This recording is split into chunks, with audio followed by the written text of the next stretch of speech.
7:22 minutos en el territorio continental ecuatoriano, buscando la verdad y abogando por la unidad nacional en pro de la paz y la seguridad en el Ecuador. Queremos dar la bienvenida al siguiente invitado de la revista de Opinión Democracia, el doctor José Chalco Salgado, constitucionalista académico en la ciudad de Cuenca.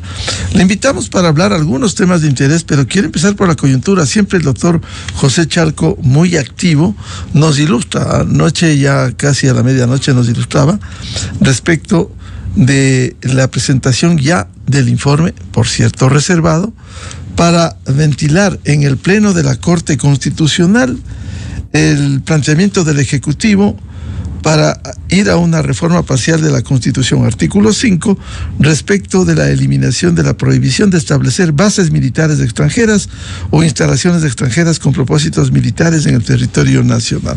¿Cuál es el procedimiento? Una vez que el juez ponente, el reconocido juez constitucional Enrique Herrería, ha presentado esto en el Pleno, como dice la resolución al final, previo al conocimiento y resolución del Pleno de la Corte Constitucional. ¿Cuál es el procedimiento? Doctor José Chalco, muy buen día. Buenos días, licenciado Rivadeneira, y buenos días a quienes nos escuchan. Es un gusto siempre el poder estar con usted. Efectivamente, nosotros debemos recordar que el presidente de la República envió una propuesta de reforma parcial a la Constitución de su artículo 5, en donde se prohíbe expresamente el día de hoy bases militares o instalaciones militares extranjeras con objetivos militares. Y en consecuencia con aquello, la sustanciación que la Corte Constitucional debe realizar tiene distintos momentos. Este es un primer momento de conformidad con el artículo 443 de la Constitución, que lo denominamos de un dictamen de vía. Es decir, nosotros tenemos distintos mecanismos para cambiar la Constitución. Es la enmienda, es la reforma y es la Asamblea Constituyente. La Corte Constitucional en este momento tiene que determinar la vía idónea. Enmienda, reforma, constituyente. Y ese es el momento en el que se encuentra a través de su juez sustanciador, que conforme el expediente público de la Corte Constitucional es el doctor Herrería, quien personalmente me da mucha confianza de sus reflexiones y argumentos jurídicos. Y en consecuencia, es este juez, el doctor Herrería, quien de conformidad con el artículo 78 del Reglamento de Sustanciación de Causas de Competencia de la Corte, ha realizado ya su proyecto de dictamen, que pasa a conocimiento de los jueces de la Corte, del Pleno de la Corte Constitucional, de los 9 jueces que integran el Pleno de la Corte Constitucional, con la finalidad de conocer el dictamen, la propuesta, proyecto realizado por el juez ponente, que insisto es el doctor Herrería, y tomar una decisión definitiva que lo tendrá que hacer, licenciado Rivadeneira, dando respuesta a su pregunta, el Pleno de la Corte Constitucional en 10 días. Plazo a partir de este momento que llega a su conocimiento de la Corte Constitucional. Y eso es lo que veremos en los siguientes días y estaremos abocados ecuatorianos respecto de la reforma sobre bases militares extranjeras, que a propósito, yo creo que la reforma está bien planteada, yo creo que el Ejecutivo se ha esforzado en hacer debidamente las cosas respecto de este punto. La Corte Constitucional no tendrá otra cosa más que dar luz verde, dar un dictamen de vía adecuado de que sea la reforma, y ya iremos a la Asamblea, que seguramente será otro tema de reflexión, licenciado Rivadeneira. Doctor Chalco, es decir, ¿usted cree que el procedimiento es correcto para que se emprenda en una reforma parcial, vaya a la Asamblea, medie entre uno y otro debate 90 días, y luego de aprobarse, tendrá que procederse con una consulta al pueblo ecuatoriano? Así es, licenciado Rivadeneira. Yo creo que el momento procesal en el que nos encontramos ante la reflexión de los jueces de la Corte Constitucional es un momento que creo que en este punto tiene mayores garantías de certezas técnicas jurídicas. Respecto de la conveniencia, eso va a un segundo momento. Hoy es un momento de reflexión constitucional técnica sobre la vía. Si la vía es la enmienda, la reforma o la constituyente, el presidente ha planteado reforma parcial. Yo creo que está bien el presidente, lo hace correctamente, porque la Corte Constitucional ya en dictámenes previos ha señalado que efectivamente uno de los elementos constitutivos del Estado es el artículo 5 sobre las bases militares. Y así, en consecuencia con lo que ya la Corte Constitucional ha dicho, la reforma parcial operaría, indiscutiblemente operaría, para las bases militares conforme al dictamen 422 RC/22 de la misma Corte Constitucional. O sea, aquí esto es un primer momento que yo creo que es muy técnico y que no vamos a generar y no vamos a mirar en el país mayores dificultades. Pero después va el siguiente momento, que usted bien lo anuncia, de conformidad con el artículo 442 de la Constitución, que es cuando llegamos a la Asamblea. Yo decía, ya hablaremos del conflicto después que viene en la Asamblea. Porque claro, en la Asamblea Nacional sí se requerirá ahí dos debates, se requerirá una comisión especial que tiene que ser también designada para reformas de este tipo, y luego de los dos debates, indiscutiblemente, vuelve a la Corte Constitucional para revisar los considerandos y preguntas de pasar el filtro de la Asamblea, y luego de ello al Consejo Nacional Electoral para que en un plazo no mayor a 60 días realice las elecciones del referéndum aprobatorio. No olvidemos a los ecuatorianos. Este intento de reforma parcial no puede aprobarse si no es con un referéndum al país. Es decir, los ecuatorianos tienen que aprobar en las urnas. En el escenario de la Asamblea Nacional, doctor Chalco, en el segundo debate, de llegarse a esa instancia, simplemente se necesitarán los 2/3, 92 votos para aprobar, porque hay experiencias que ya fue bloqueada una reforma anterior por iniciativa ciudadana que encabezara el doctor Pablo Dávila, simplemente quedó en nada. Si la Asamblea dice no, ¿esto se archiva? La Asamblea indiscutiblemente es quien tiene un momento protagónico. Si la Asamblea no aprueba, si la Asamblea no da la autorización de una reforma parcial a la Constitución, indiscutiblemente, licenciado Rivadeneira, esto no prosperará. Es por ello que la Asamblea Nacional aquí tiene un rol protagónico. La Asamblea Nacional es el órgano convocado a aprobar la reforma parcial presentada por el presidente de la República. No con 92 votos, a propósito, por mayoría absoluta de sus integrantes, ¿sí? Es decir, necesitaríamos la mitad más uno de los integrantes de la Asamblea para que esto se apruebe y pueda proceder y avanzar este intento de reforma a la Constitución.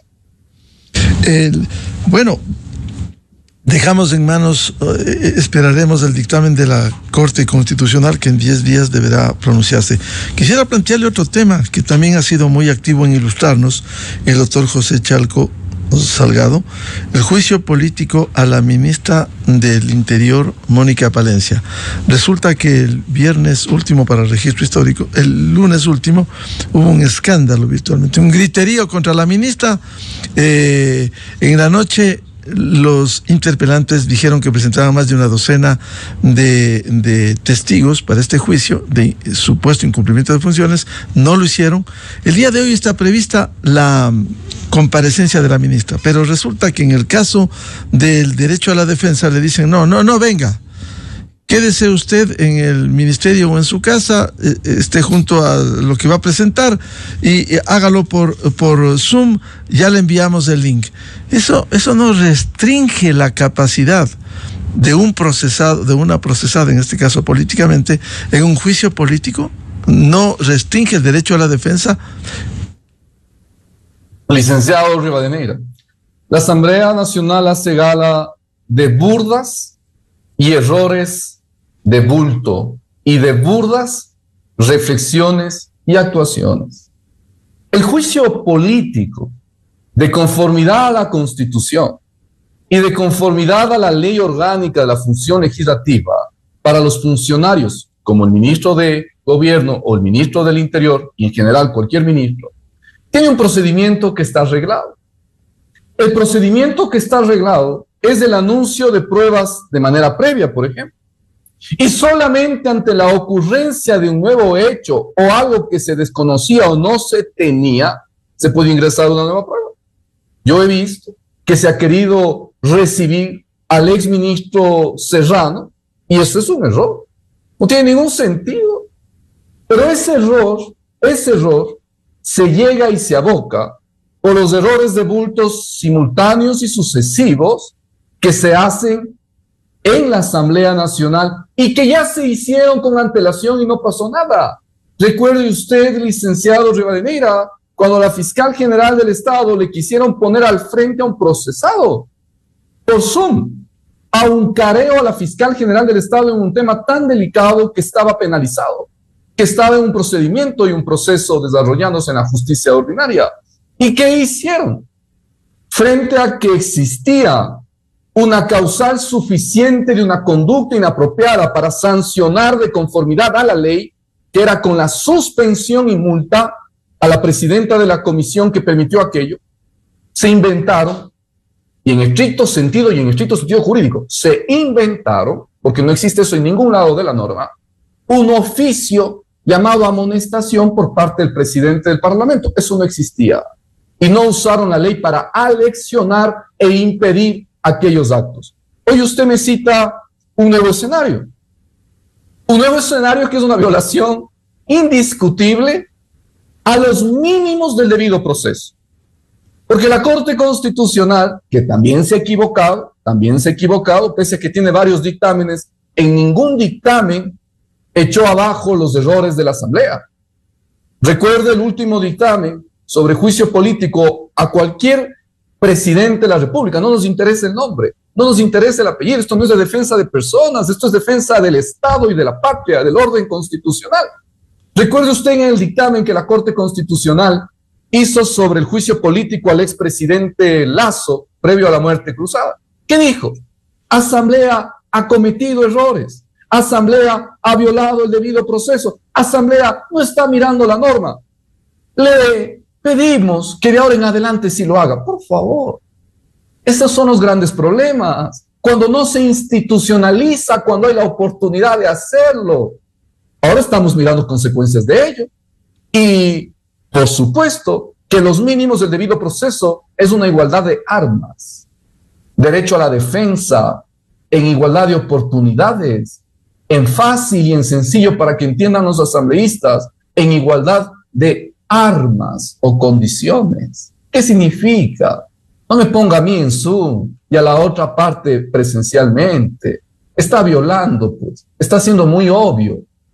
No me disponga a mí que evacúe mi prueba con las dificultades tecnológicas que implica el hacerlo a través de una pantalla.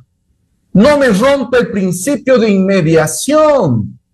¿Cuál es el principio de inmediación? El contacto directo del juzgador con las partes, con las personas y con la prueba, pues. Así que, licenciado Rivadeneira, yo sí debo decir que este acumulado grupo de errores no es porque sí.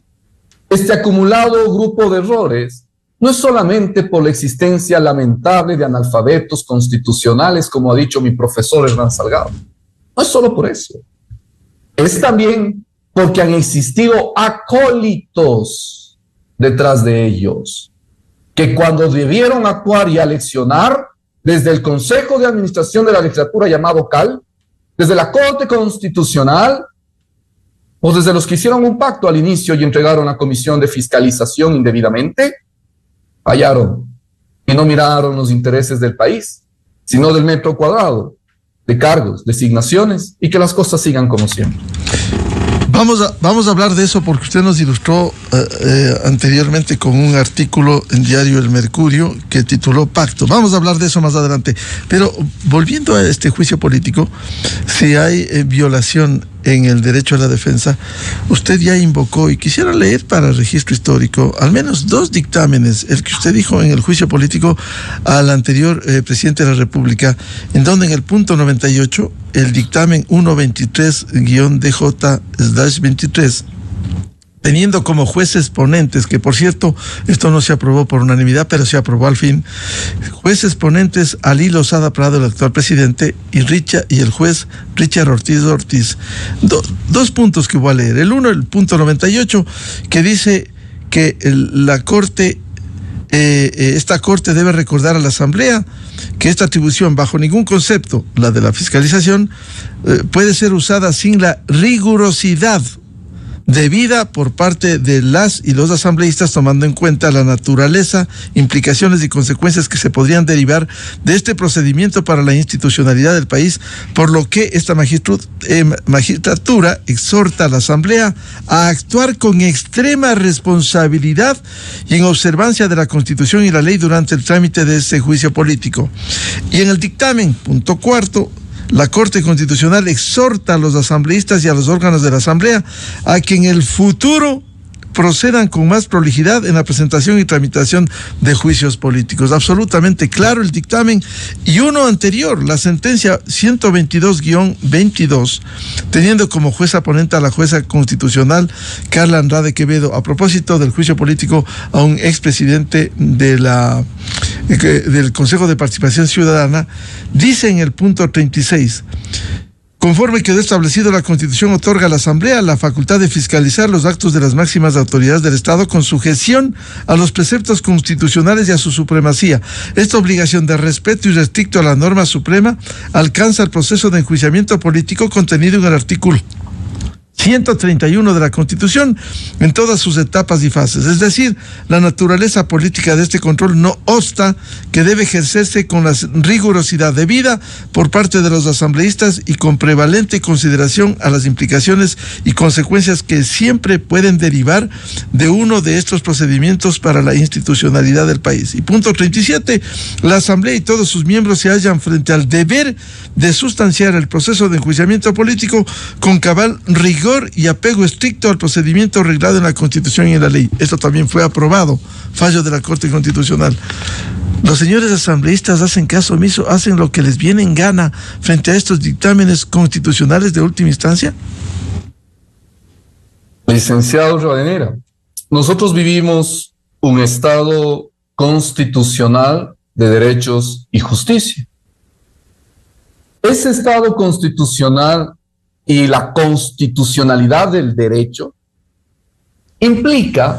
supone que todos los funcionarios, todos los órganos públicos, privados, han de respetar la Constitución.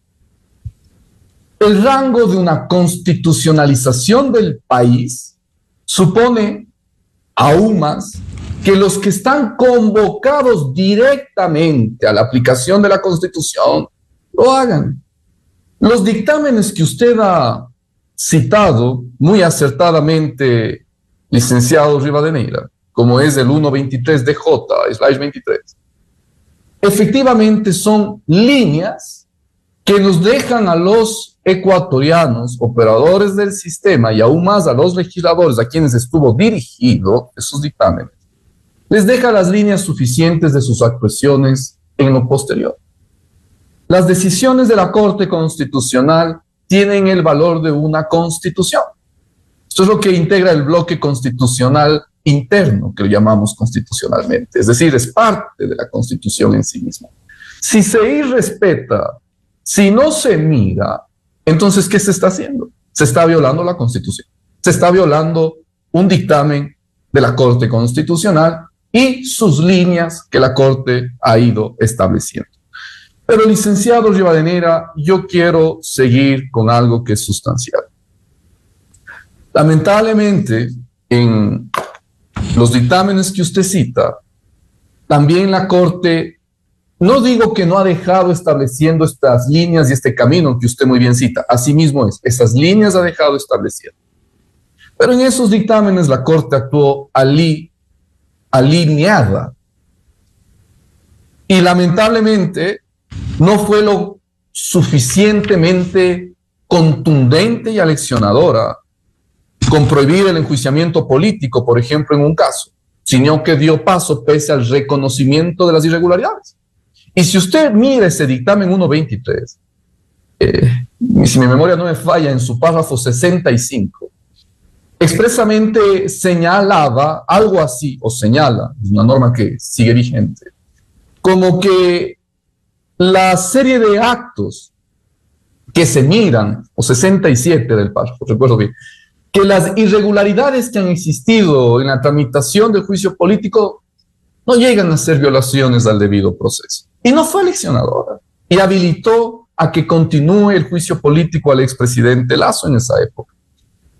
Insisto, esos son los problemas de no defender la institucionalidad del Estado. Insisto, esos son los problemas de no aleccionar a tiempo, como cuando el expresidente hoy, Kronfle, de la Asamblea, con los miembros del Consejo de la Administración de la Legislatura, tenían que protestar y sancionar con rigurosidad. Eso no es venganza. A veces se confunde con que hay odio. No es odio. No se trata de odio. Se trata de dura lex sed lex. Se trata de la ley es dura, pero es la ley, hay que cumplirla para que funcione el Estado y el país. Caso contrario, todos nos pasamos el semáforo en rojo y me odia el policía si me sanciona. No es eso. No es odio. Están confundidos con esto de decir que el país odia o no odia. O con esto también, lamentable, visto en el último tiempo mucho de esto. Lamentable que cuando se critica algo, que se equivoque el gobierno, enseguida los ataques, enseguida es correísta el que critica. Por favor, eso no es así. Hay que revisar además la historia de cada persona y saber quiénes sí han luchado contra los excesos de poder y quiénes llegan hace 2 años nada más. Doctor José Chalco, ahora la secuela de lo que ha ocurrido en la Asamblea Nacional, parto de un artículo para el Registro Histórico que usted nos ilustró en su columna de diario El Mercurio, que tituló Pacto. Y ahí, ese pacto que se dio, porque hay que recordarle al país, al comienzo de esta Asamblea Nacional hubo el pacto Revolución Ciudadana, Partido Social Cristiano y ADN, el bloque oficialista. Ahí se repartieron, les dieron la Comisión de Fiscalización 4 de los 9 miembros. Le dieron la primera vicepresidencia de la Asamblea Nacional, que hoy ya va a estar 3 meses dirigiendo la Asamblea Nacional. Usted decía en su artículo, en su momento, las preguntas de arranque: ¿el pacto incluye el respeto a la Constitución, el orden jurídico, el debido proceso a las instituciones y sentencias vigentes en el Ecuador? Y conecto con lo que usted decía hace pocos minutos. Aquí hay acólitos o cómplices de esto que estamos viviendo precisamente por ese reparto que se hiciera en la Asamblea Nacional. ¿Se está cosechando eso? Y atémoslo con lo que venimos dialogando, licenciado, con su preocupación sobre el juicio político a la ministra. ¿Quién preside la comisión de fiscalización? ¿A quién le dieron la comisión de fiscalización? No quiero hablar solo de la persona, no. Esto rebasa nombres y apellidos, como le he dicho. Veamos a quién entregaron. Entregaron a la bancada de la Revolución Ciudadana, que hemos visto metástasis, purga, plaga y pantalla ya, ¿no? Hemos visto el Contralor Polid en Estados Unidos, ¿no? Es que, por favor. Permítame, el Contralor de lujo, pobrecito, que decían que hay que hacer vaca desde el exterior, un prófugo de la justicia decía, hay que hacer vaca, pobrecito, no tiene para la defensa, y le van a quitar 16.5 millones de esos bienes de la corrupción. Contralor de lujo de los 10 años. Entonces, yo tengo buenas personas, colegas, amigos, que están preocupados, ¿no? Y dicen, bueno, hay que dejar pasar estos temas. No hay que dejar pasar. No es ese el momento en el que estamos. Hay que entender, hay que comprender y no ser ingenuos. No ser ingenuos. ¿Por qué? Porque para eso está la historia, apreciado licenciado.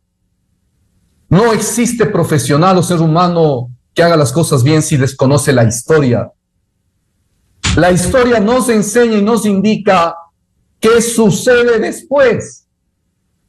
Entonces, cuando yo pacto indebidamente, cuando entrego la comisión de fiscalización, cuando entrego las vicepresidencias, pasa lo que pasa hoy.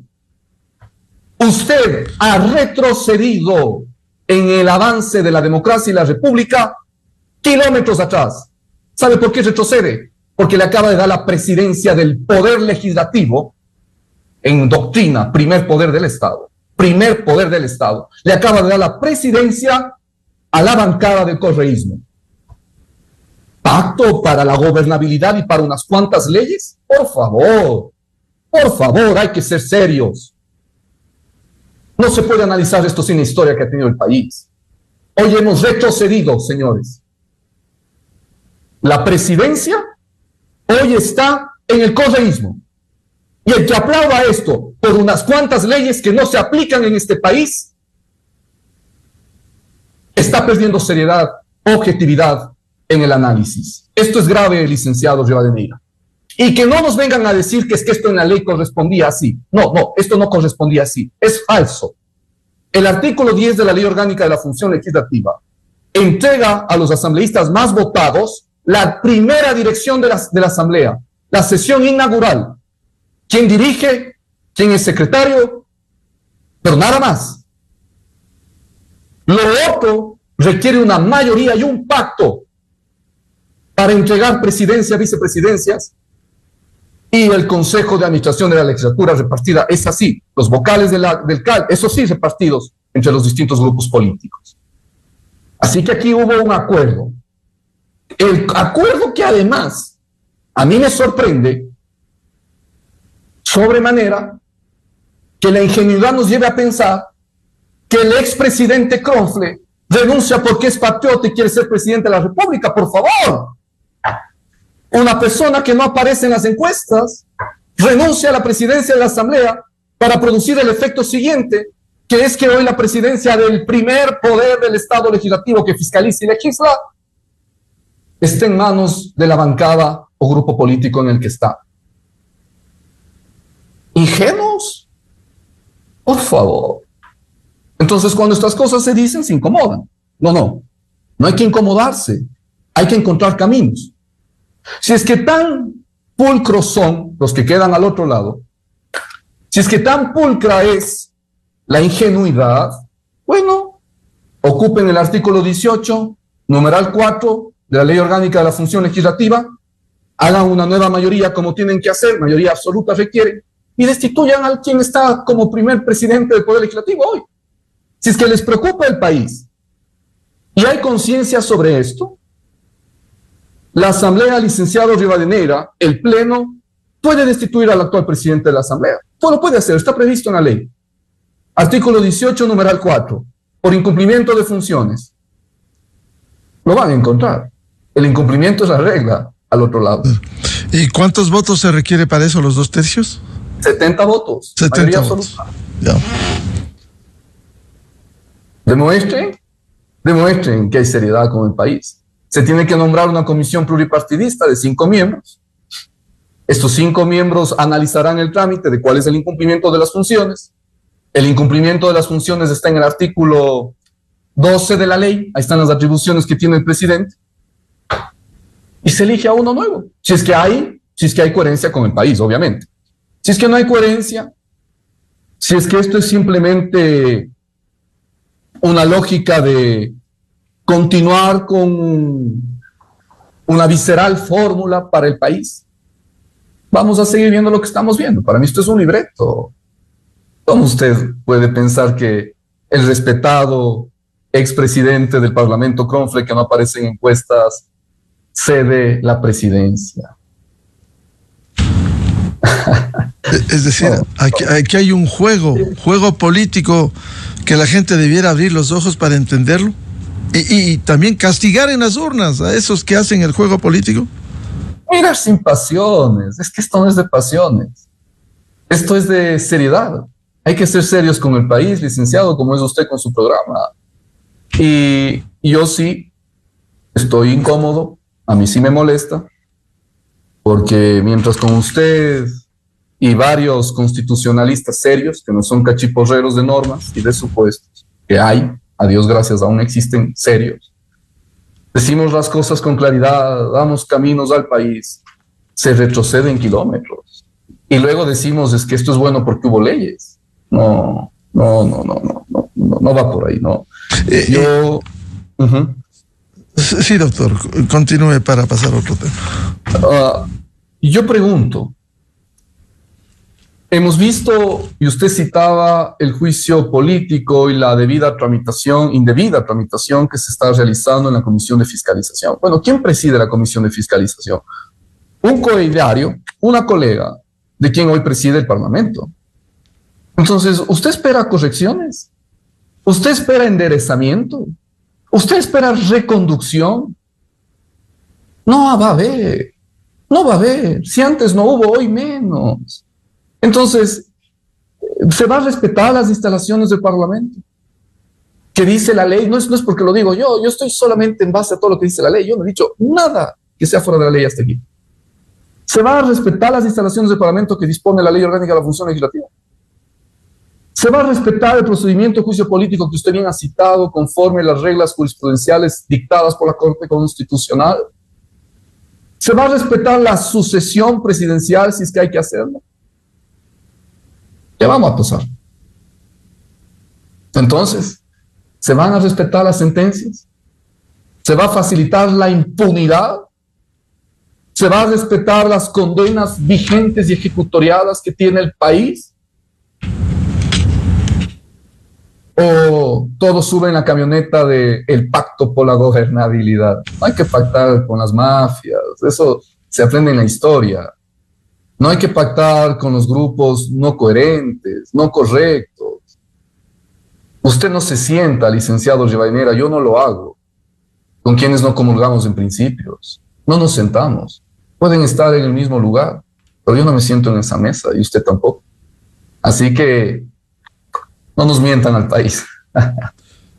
Muy claro, doctor Chalco. Quisiera que opine sobre la constitucionalidad del decreto 410 que emitiera esta semana el Ejecutivo, declarando el estado de excepción de nuevo en las provincias del Guayas, Los Ríos, Manabí, Orellana, Santa Elena, El Oro, el Cantón Camilo Ponce Enríquez de la Suay, e incluye al Distrito Metropolitano de Quito, con las causales que se invocan los considerandos, pero suspende el derecho a la inviolabilidad de domicilio cuando necesitan Fuerzas Armadas y Policía hacer inspecciones, allanamientos, requisas correspondientes, que está consagrado en la Constitución. Suspende el derecho a la inviolabilidad de correspondencia, suspende el derecho a la libertad de reunión en estricta relación con motivos del estado de excepción, aunque no implica restricción de derecho a manifestarse pacíficamente. ¿Qué piensa usted de la constitucionalidad de este decreto?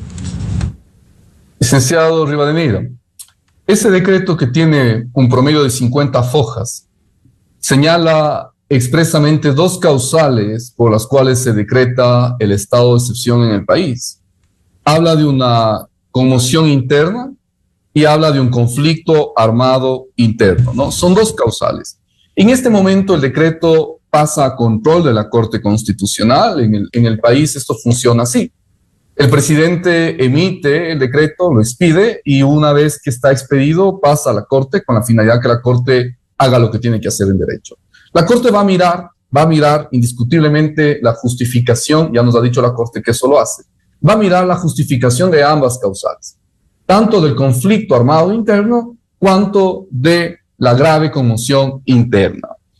Y yo creo que la grave conmoción interna que la Corte ya nos ha dicho, sobre todo esto implica el hecho de que a través de procedimientos ordinarios, comunes, normales, de la normalidad, no se pueda evacuar los problemas o las razones de la dificultad. Nos pide la gravedad, nos pide que esto tenga una influencia tal en el ámbito social.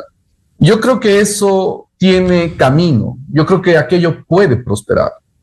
Sobre el conflicto armado interno, ya la Corte desde algún tiempo viene con sus recelos. La Corte, en los últimos dictámenes, a distancia del primer dictamen de conflicto armado interno que tuvimos, el primer decreto y dictamen de la Corte, se distanció de ese primer momento y ahora pide muchas justificaciones sobre el conflicto armado interno y casi que hace un ejercicio de derecho internacional de los derechos humanos en el derecho constitucional ecuatoriano para mirar un conflicto armado interno. Creo que esa va a tener más dificultades, licenciados, déjeme decir. pero creo que la grave conmoción interna sí puede avanzar. Creo que podría tener, que podría prosperar. El presidente hace bien al usar dos causales, porque esto ya es una estrategia jurídica de su equipo. Usa dos causales para ver cuál puede subsistir en una eventual evaluación negativa de la Corte. Creo que se ha generado un poco de esta conmoción mediática, ¿no? Más bien, lo que sí se ha generado con el decreto es una conmoción mediática, como siempre, engañosa y mentirosa. Esto no está poniendo un toque de queda al país. Esto no está prohibiendo que usted haga su vida y actividad normal. Lo que veo que está es para fines relacionados a estos dos temas, ¿no? Tanto al tema de los delitos, al tema de la criminalidad, al tema de lo que llaman el Ejecutivo conflicto armado interno, que están prohibidas las reuniones.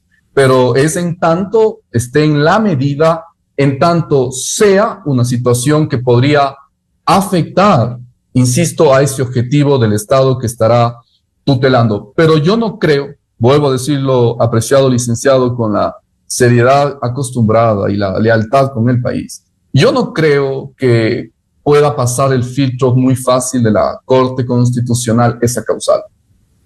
¿Por qué? Porque las justificaciones no son las suficientes que la Corte ha pedido al respecto, ya sobre los grupos organizados, estos grupos beligerantes, no beligerantes, etcétera, que veo que el Ejecutivo más ha justificado desde la conmoción interna, que indiscutiblemente esa es la que vive el país. Un tema final por ahora que ya hemos hablado con usted, doctor José Chalco, tema del reglamento para designar fiscal general, el enredo que han tenido en el Consejo de Participación Ciudadana, nada menos que para designar a la principal autoridad que persigue los delitos en el campo penal, que hace las investigaciones preprocesales y procesales penales por mandato de la Constitución, artículo 195. Por favor. Licenciado, creo que esto es otro punto también muy importante, no menor, para el país. La designación del fiscal general del Estado es entender que está en debate, en tensión, en juego, la autoridad encargada de la dirección preprocesal y procesal penal, es decir, la que investiga, acusa, si hay prueba de descargo también la tiene que presentar, pero investiga y acusa a las bandas y a los bandidos. O sea, no es esto un tema menor. ¿Y qué está pasando? El Consejo de Participación Ciudadana y Control Social, qué pena, ¿no? También con poca legitimidad, porque ahí hay una sentencia de primera instancia del Tribunal Contencioso Electoral, recuerde usted, licenciado. Hay una sentencia de primera instancia que está en apelación, que ya vendrá la decisión final del Pleno, que dice que ciertos consejeros están vinculados a un grupo político.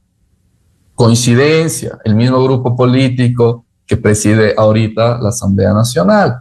Entonces, yo creo que vale esperar. Yo creo que vale hacer un reglamento con una sentencia ejecutoriada, porque hay que ser y parecer. Yo creo que vale esperar la decisión final de la Corte Electoral para hacer las reformas que tengan que hacerse, las adecuaciones que tengan que hacerse al reglamento de concurso de la Fiscalía. Doctor Chalco, ¿y qué debe decir el Tribunal Contencioso Electoral, el Pleno, si hay ya un dictamen que pide la destitución de 4 consejeros del Consejo de Participación Ciudadana, 2 principales, 2 suplentes, con el antecedente de que la Corte Constitucional destituyó al presidente del Consejo de Participación, Allen Berbera, y también corroboró el Tribunal Contencioso Electoral? ¿No se ha sentado jurisprudencia ya con lo anterior como para que se allane el camino y el Pleno del Contencioso Electoral destituya a estos 4 consejeros? Indiscutiblemente. Usted me dice, ¿qué tiene que decir? No tiene que decir mucho. Tiene que ratificar lo que ha hecho el juez de instancia. Porque efectivamente, como usted muy bien lo señala, en la causa 111-2023, si mal no recuerdo el número, pero me parece que es la 111, efectivamente el Tribunal Contencioso Electoral ya estableció una línea de actuación jurisprudencial. El Tribunal Contencioso Electoral ya dictó una sentencia en donde estableció jurisprudencia, señalando expresamente, que los hechos que hoy están siendo analizados suponen una violación al Código de la Democracia que se deben sancionar efectivamente con la pérdida de los derechos políticos, y eso genera una consecuente destitución. En consecuencia, licenciado, ¿qué tiene que hacer hoy la Corte Electoral? No mucho, ratificar lo que ha dicho la primera instancia. Eso es lo que tiene que hacer. Y en consecuencia, desde lo jurídico debería ser así.